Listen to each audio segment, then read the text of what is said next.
brought to you by Palvi Agrico. आता शेतीसाठी जे काही लागणार ते घरपोच मिळणार, तेही मोबाईलच्या एका क्लिकवर. राष्ट्रपती महोदय, राज्यातल्या लहान लेकरं जी शाळेमध्ये जातात त्यांच्या सुरक्षेचा हा अत्यंत महत्त्वाचा प्रश्न आज या ठिकाणी उपस्थित झालाय. मला हेच सांगायचे की मोठमोठ्या शाळा लाखोंची फी घेतात, पण मुलांची, तिथे शिकणाऱ्या विद्यार्थ्यांची जी सुरक्षा आहे ती वाऱ्यावरती आहे.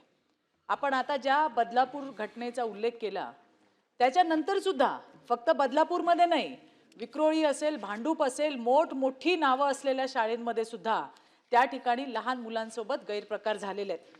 आता यामध्ये बऱ्याचदा असं होतं की जे कर्मचारी आहेत, जे आरोपी आहेत, जे हे गुन्हा करतात, जे हे विकृत लोक आहेत, शाळा सांगते की हे आमचे एम्प्लॉई नाहीत, हे कॉन्ट्रॅक्टवरती आहेत. कॉन्ट्रॅक्टवर आहेत म्हटल्यावरती शाळा आणि ती संस्था स्वतःची जबाबदारी झटकून टाकते. अशा पद्धतीने कशी काय शाळा त्या ठिकाणी जबाबदारी झटकता येईल सभापती महोदय? मूल एकदा शाळेमध्ये गेल्यानंतर ते शाळेतून बाहेर पडेपर्यंत संपूर्ण जबाबदारी ही शाळेची आणि संस्थेची असते. आणि मग आता हा माणूस आमचा नाहीये, हा आमच्या पेरोलवर नाहीये, अशा पद्धतीची भूमिका त्यांना घेता येणार नाही. दुसरी गोष्ट महत्त्वाची अशी होती की कॉन्ट्रॅक्टवरचे तर आहेतच लोक, काही लोक बाहेरून येतात. जसं एका मुंबईतल्या शाळेमध्ये विक्रोळीच्या लिफ्ट रिपेअर करायला एक माणूस बाहेरून आला. आता तो लिफ्ट रिपेअर करायला ज्या वेळेला माणूस तिथे आला आणि त्याने तिथल्या एका मुलीचा, विद्यार्थिनीचा विनयभंग केला, याची जबाबदारी कोण घेणार? त्यांच्यासोबत शाळेचा माणूस हवा की नको हवा? नाही नाही, हा काय आमचा माणूस नाही, हा बाहेरून लिफ्ट रिपेअर करायला आला आणि त्याने मुलीसोबत असं केलं, हे उत्तर अपेक्षित नाही ना सभापती महोदय. अशांवरती तुम्ही काय करणार? आताच मगाशी मंत्री महोदयांनी सांगितलं की आपण सगळे नियम केलेत, नियमावली केल्यात, पण जे ते पाळतच नसतील त्यांच्यावर आपण काय कारवाई केली? आतापर्यंत मोठमोठी नावं आहेत शाळांची आणि संस्थांची, त्याच्यावरती कारवाई करायला सरकार सुद्धा धजावत नाही. अशा कित्येक घटना घडल्यात.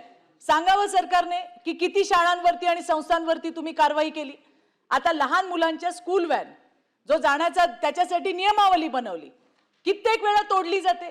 महिला अटेंडंट कंपल्सरी आहे, धाब्यावर बसवलेत सगळे नियम, यांच्यावरती काय कारवाई केली? दुसरा एक प्रश्न याला लागूनच आहे सभापती महोदय की आता जी एक घटना घडली त्याच्यामध्ये ही असं सत्यता समोर आली आहे की काही पालकांनी एकत्र मिळून एक स्कूल बस किंवा एक बस किंवा एक गाडी हायर केली आणि त्याच्यातून मुलांना ते न्यायचं काम आणि आणायचं काम करतायत.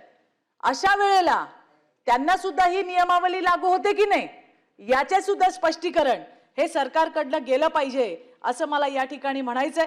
सभापती महोदय, प्री स्कूल जिथं 3 वर्षापासून 5 वर्षापर्यंत मुलं जातात, त्यांचं पण रजिस्ट्रेशन सुरू करा ना, त्याला मान्यता द्या.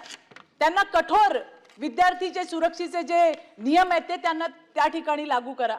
मला एवढंच म्हणायचंय की आपण सगळे नियम करतो, आपण सगळ्या नियमावली बनवतो, पण त्याचा त्या ठिकाणी प्रभावी अशी अंमलबजावणी सभापती महोदय होताना दिसत नाही. आणि त्याच्यासाठी सरकारने किती शाळांवर कारवाई केली सांगावं?